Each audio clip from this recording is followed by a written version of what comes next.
Hola a todos, el día de hoy pensaba hablarles un poco de los horóscopos y su destino, pero creo que eso no me va a salir muy bien, así que les voy a hablar de los vectores unitarios. El objetivo de ver los vectores unitarios es que los vamos a utilizar en el curso de electricidad y magnetismo, así que en otro video que haré después mostraré cómo es que los vectores unitarios se utilizan para analizar las fuerzas entre cargas eléctricas. Entonces, déjenme mostrarles la presentación del día de hoy. Tenemos un vector al que le he llamado A. Como ya sabemos, tiene las siguientes características. Tiene una magnitud, norma o módulo, que en este caso le he dado el valor de 3. No le he puesto unidades, es adimensional. Normalmente en física los vectores les ponemos una unidad, pero aquí para fines ilustrativos he tomado simplemente un vector adimensional y tiene 3 unidades, 1, 2, 3. Esa es la magnitud, que gráficamente pues es la longitud del vector. También tenemos una dirección y sabemos que la dirección pues en general se define a través de un ángulo. Aquí he puesto una línea horizontal y a partir de esa línea he medido el ángulo. Sabemos que el ángulo es relativo, se puede medir respecto a cualquier línea. Normalmente tomamos el eje X positivo como referencia. Además tenemos un sentido. Este vector, como vemos, tiene un sentido, digamos así, hacia arriba, que está determinado por la punta de la flecha. Esas son básicamente las tres características que tiene nuestro vector. Sin embargo, en muchas ocasiones nos interesa de un vector únicamente su dirección y sentido, es decir, la magnitud no nos es relevante o no nos sirve. En este caso, podemos decir que queremos eliminar la magnitud, bueno, no eliminarla, pero que no juegue un papel relevante. ¿Cómo se consigue esto? Bueno, convirtiendo este vector que le he llamado A con su arpón en otro vector de cuya magnitud va a ser 1 y que yo acostumbro, y esto nada más es una costumbre, que a esos vectores les pongo un gorrito. Y a estos vectores es a los que les llamo vectores unitarios. Observen que la magnitud es 1, es decir, si coloco 3 veces este vector, obtendríamos el vector A. Vamos a definir este vector unitario. Entonces dice que se define un vector con la misma dirección y sentido que el vector A, al que denominamos vector unitario, dado por, y los vectores unitarios se determinan de esta forma. Tomamos el vector A que teníamos inicialmente, por ejemplo, supongan que ya lo tienen en componentes cartesianas, y lo dividen entre su magnitud. En este caso, habría que dividir entre 3. De esa forma, definimos un vector unitario a partir de otro vector. Por ahí los vectores unitarios nosotros ya los hemos utilizado a lo largo del curso. Recordemos que existen dos vectores unitarios famosos. Uno de ellos es el vector I gorrito, y vean que por eso justamente le he estado poniendo gorrito a la I. Y es un vector unitario que representa un movimiento a la derecha de una unidad. Cada vez que ponemos I gorrito es un movimiento a la derecha. Si yo pongo 2 I gorrito, entonces sería 2 pasos a la derecha. Y si vamos en sentido opuesto, pues como ya hemos visto, simplemente le colocamos un menos al I gorrito y eso sería un movimiento a la izquierda. De forma similar tenemos J gorrito, un vector unitario que es una unidad hacia arriba, y si nos movemos hacia abajo sería menos J gorrito. Esos son los vectores unitarios que le llaman la base canónica, porque cualquier otro vector en R2 se puede expresar en términos de estos dos vectores unitarios. ¿Qué otra característica tienen? Justamente una consecuencia de la definición es que si el vector A tuviera unidades, en este caso no las tiene, pero si las tuviera, sería, por ejemplo, Newton, si fuera un vector fuerza, y al dividir entre la magnitud, que tendría las mismas unidades, Newton, tendríamos Newton entre Newton. Eso hace que las unidades se eliminen y por lo tanto los vectores unitarios son cantidades adimensionales, es decir, no le vamos a asociar ninguna unidad a gorrito. Esos son los vectores unitarios. Así se determina un vector unitario. Vamos a ver un ejemplo. El ejemplo dice, determine un vector unitario a partir del vector A, y el vector A es 6i menos 2j. Si nosotros tenemos este vector, ¿cuál será el A gorrito? Es decir, el unitario. Primero, para fines ilustrativos, vamos a trazar este vector y como ya saben, empezamos a leer de izquierda a derecha. Nos dice que el vector A es 6i y como ya lo hemos dicho, 6i significaría dar 6 pasos a la derecha. Entonces, esta componente es 6i. Si nosotros tomamos el vector i gorrito y lo ponemos aquí 6 veces, obtenemos este vector que es 6i. Recordar que las componentes también son vectores. Luego dice que ahora tenemos menos 2j, es decir, una vez que hemos llegado acá, nos vamos a mover 2 unidades hacia abajo porque es menos j. Entonces sería 2 unidades hacia abajo. Estas son las componentes del vector. En sí el vector pues va de donde empezamos, donde empezó la componente 6i, a donde terminamos, que es donde terminó menos 2j. Así el vector a es este vector que tenemos aquí. Y queremos entonces encontrar el vector unitario paralelo a este vector. ¿Cómo le hacemos? Primero vamos a determinar la magnitud o norma de este vector, que lo hacemos de la siguiente manera. Tomamos el vector a y su magnitud es la primera componente, que es 6 al cuadrado. Y luego tenemos la siguiente componente, que es menos 2 al cuadrado. Aquí el signo obviamente no es relevante porque al elevar al cuadrado vamos a tener un número positivo. Así que sería 6 al cuadrado 36 más menos 2 al cuadrado es 4. 36 y 4 es raíz de 40. Así lo podríamos dejar o podemos aplicar ahí una simplificación para obtener que la raíz de 40 es 2 raíz de 10. Y lo podríamos dejar de esta manera, aunque si quieren pueden sacar su calculadora y obtener un valor aproximado. Pero yo lo voy a dejar por el momento así, como 2 raíz de 10, esa es la magnitud. De esa forma ya puedo calcular el vector a gorrito. ¿Qué voy a hacer? Tomo el vector a, que aquí lo tengo, 6i menos 2j, y lo voy a dividir entre 2 raíz de 10, que es la magnitud. Entonces, el vector unitario sería a gorrito es 6i menos 2j entre 2 raíz de 10. Aquí podemos simplificar, obtenemos 6 entre 2 raíz de 10 y tenemos menos 2 entre 2 raíz de 10. Si simplificamos va a quedar lo siguiente. 6 entre 2 es 3, raíz de 10 en el denominador y menos 2 entre 2 se elimina y queda 1 entre raíz de 10j. Este es el vector a gorrito. Por lo regular, los vectores unitarios siempre van a involucrar raíces cuadradas en el denominador debido a la definición, ya que la magnitud es una raíz cuadrada y por lo regular pues son pocos los casos en que se tiene una raíz cuadrada exacta, así que es muy común que el vector unitario quede en términos de raíces cuadradas. Aquí podríamos, si quieren, utilizar la calculadora para hacer las operaciones y el vector unitario de manera aproximada tendría estas componentes. 0.9486 y menos 0.3162j. Si yo uso estas componentes para trazar este vector a gorrito, lo que obtendría por acá sería este vector. Este es un vector que tiene magnitud 1 y ahorita lo vamos a verificar, y obviamente no tiene la misma magnitud que el vector a, ya que el vector a tiene una magnitud de 2 raíz de 10 y si ustedes hacen las operaciones, este es un número obviamente mayor que 1. ¿Qué es lo que comparten? Lo que ellos comparten es la dirección y sentido. Ambos vectores van en la misma dirección y en el mismo sentido. La magnitud de a gorrito es 1. Vamos a verificar eso último que dije. ¿Cómo lo hacemos? Pues ya sabemos, obtenemos la magnitud elevando al cuadrado la primera componente, que es 3 entre raíz de 2 de 10 al cuadrado, más la segunda componente, que es menos 1 entre raíz de 10 al cuadrado. Si aquí hacemos las operaciones, la raíz cuadrada con el cuadrado se elimina y solamente quedaría 3 al cuadrado. Así que tendríamos 3 al cuadrado, que es 9 entre 10, más, y acá tendríamos 1 entre 10, es decir, tendríamos 9 décimos más un décimo. Y si nosotros sumamos estas expresiones, me va a dar 1, 10 décimos, que es 1, y raíz de 1 es 1. ¿Cómo se puede verificar entonces? El vector a gorrito es unitario porque su magnitud es 1.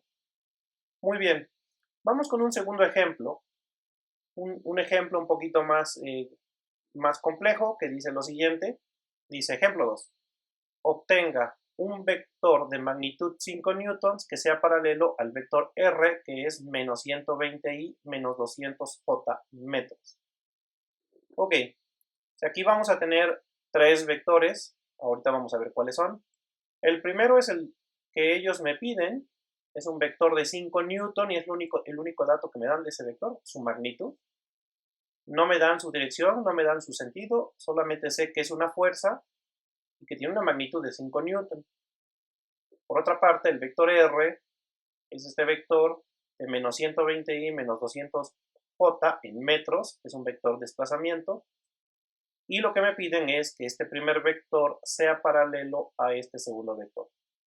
Vamos a trazar este vector, el que nos dan, es menos 120i, o sea, nos movemos 120 metros a la izquierda, y esa sería nuestra primera componente, 120 metros a la izquierda. Y una vez que llegamos aquí, dice menos 200 metros j, es decir, hay que bajar 200 metros. Entonces, esto sería menos 200 metros j, por lo tanto, el vector R es el vector que va de acá al punto donde termina menos 200 metros j. Este es el vector R. ¿Qué sabemos de este vector? Sabemos sus componentes y también podríamos determinar su magnitud, que es tomando cada componente al cuadrado. Yo dejo para que ustedes realicen estas operaciones, pero por acá yo me adelanté un poco y la magnitud es raíz de 54.400. 54.400, la raíz cuadrada de ese número es la magnitud. Podemos sacar con la calculadora un valor aproximado que es de 233.24 metros. Es decir, si tú estás en este punto donde empieza el vector y caminas en línea recta hasta llegar al final del vector, harías un recorrido de 233.24 metros aproximadamente. Aquí quiero hacer un paréntesis, y es que trabajar con vectores en esta forma de determinar, por ejemplo, el vector unitario, es conveniente hacerlo ya sea con las funciones que traen algunas calculadoras, o bien lo más cómodo es usar un programa como MATLAB. Déjenme mostrarles cómo lo puedo hacer esto con MATLAB. Aquí tengo el programa MATLAB. Ustedes como estudiantes pueden adquirir una licencia, es relativamente sencillo. ¿Y cómo se mete un vector en MATLAB? Por ejemplo, este vector R, simplemente haríamos lo siguiente, ponemos R igual, abrimos un corchete o paréntesis cuadrado, ponemos la primera componente que es menos 120 y obviamente no voy a poner y gorrito, nada más se pone el número, se pone menos 120, coma, y ponemos la siguiente componente que es de menos 200, tampoco vayan a poner J, simplemente se pone menos 200, y ahí está. Vean que MATLAB me dice, tenemos este vector. Si quiero su magnitud, y acá nosotros calculamos la magnitud, que nos dio un valor de 233.24. Recordemos que la magnitud también se le llama módulo o norma, y en MATLAB utilizan norma. Escribimos norm, y entre paréntesis el vector que se llama R. Y de esta forma, MATLAB nos dice que la magnitud es 233.2381. Obviamente yo aquí ya lo tengo redondeado. ¿Qué vamos a hacer? Bueno, vamos a obtener este segundo vector al que le he llamado f y que es el que ellos me piden. De este vector solamente conozco su magnitud. Sé que este vector tiene una magnitud de 5 newton, pero obviamente sabemos que esto no es suficiente. Y por acá nuestro amigo nos dice, creo que falta algo. ¿Qué es lo que falta? Bueno, ahí ustedes como en Dora la Exploradora contesten, ¿qué es lo que le falta al vector? Obviamente lo que le falta es su dirección de sentido. Pero el problema dice que es un vector que debe ir paralelo al vector R, y por eso lo he dibujado acá, paralelo. Por ahí algún alumno me preguntó una vez que por qué lo estoy dibujando más o menos de la mitad del otro vector, si este vector es 5, su magnitud, y el otro es de 233.24, es decir, este debería ser mucho más grande si lo hiciéramos a escala. La razón es muy simple. Las unidades, estos son vectores que tienen unidades asociadas. Este es de 5 newton y acá tenemos 233.24 metros. Y yo no puedo comparar estas cantidades porque son de diferentes unidades. Incluso este vector yo lo podría dibujar más grande. Podríamos hacer un trazo más grande para este vector que el vector R. Cuando tienes diferentes unidades no los puedes comparar. Estos vectores lo único que tienen en común es que van en la misma dirección y en el mismo sentido. Más sus magnitudes, al tener unas unidades asociadas, no son comparables. Bueno, y acá, si le contestamos al amigo, bueno, ¿y dónde está su dirección y sentido? Pues evidentemente la dirección y sentido la vamos a obtener del vector R. Entonces, lo que vamos a hacer es robarle, como en algunos casos se hace por acá, típico amigo, espero que lo conozcan a este amigo, que le vamos a robar al vector R su dirección y sentido para dárselo al vector F. Entonces, de esa forma, nuestro vector F ya va a tener sus tres características: magnitud, dirección y sentido. ¿De dónde obtengo la dirección y sentido? Del vector R. ¿Y cómo se hace eso? A través del vector unitario. Entonces, vamos a obtener el R gorrito, que es este vector, que es R dividido entre su propia norma. En MATLAB se hace de la siguiente manera: ponemos R, vamos a llamarle RU al vector unitario, y sería el vector R que ya habíamos definido entre la norma de R. Así lo pondríamos en MATLAB. R entre la norma de R, le damos Enter y obtenemos que el vector unitario es menos 0.5145i menos 0.8775j. Esto lo estoy haciendo porque en el siguiente semestre van a cursar la asignatura de estática, y en estática muchas veces hay que estar haciendo este tipo de operaciones, vamos a tener que usar vectores unitarios, por lo tanto es conveniente que se acostumbren también a realizar estas operaciones utilizando algún programa como MATLAB. Entonces, si acá dividimos 120 entre 233.24 y 200 entre 233.24, el resultado es el que MATLAB nos mostraba, que es menos 0.5145i menos 0.8575j. Ese es el vector R gorrito. ¿Quién es ese vector? Bueno, pues un vector que aquí he dibujado en esta dirección y que es paralelo, obviamente, a los tres. ¿Qué es lo que tenemos ahora? Pues tenemos que F debe ser de 5 newton y su dirección y sentido la vamos a tomar mediante R gorrito. ¿Qué ocurre con R gorrito? Pues que es un vector unitario, su magnitud es 1. Si este vector unitario, y eso ya lo hemos visto, ¿qué pasa cuando un vector lo multiplicas por un escalar? Es decir, si a este vector unitario lo multiplico por 5 newtons, recordemos la magnitud es un escalar, 5 newtons, lo que va a pasar es que este vector unitario va a ser 5 newtons, o mejor dicho, va a ser 5 veces más largo, y entonces va a tener la misma magnitud que el vector F. Por lo tanto, para obtener el vector F, lo único que tengo que hacer es tomar este vector R gorrito y multiplicarlo por 5 newtons. Eso ya me va a dar que el vector F, y vean que aquí ya he escrito vector, es su magnitud dada por 5 newtons, y su dirección y sentido me la va a dar este vector R gorrito. Si sustituimos, vamos a tener 5 newtons multiplicando a R gorrito. Aquí ya nada más vamos a hacer una operación de el 5 newtons multiplica a la primera componente y también multiplica a la segunda componente. Ahí los dejo para que lo verifiquen. El resultado de esta operación es menos 2.572 y menos 2.287j. Este es el vector F que me pedían y ya lo tengo en componentes cartesianas. Hasta aquí voy a dejar el video. Espero que les haya sido útil. Espero que hayamos entendido cuál es la utilidad de los vectores unitarios. Me sirven para darle dirección y sentido a otro vector. En este caso fue el vector F, de quien nada más tenía la magnitud, y le pude dar dirección y sentido a través de R gorrito. Aquí lo voy a dejar el video. Nos vemos la próxima. Por favor, denle like si les gustó. Y en el siguiente video lo que voy a hacer es utilizar los vectores unitarios para calcular la fuerza entre partículas cargadas. Hasta la próxima.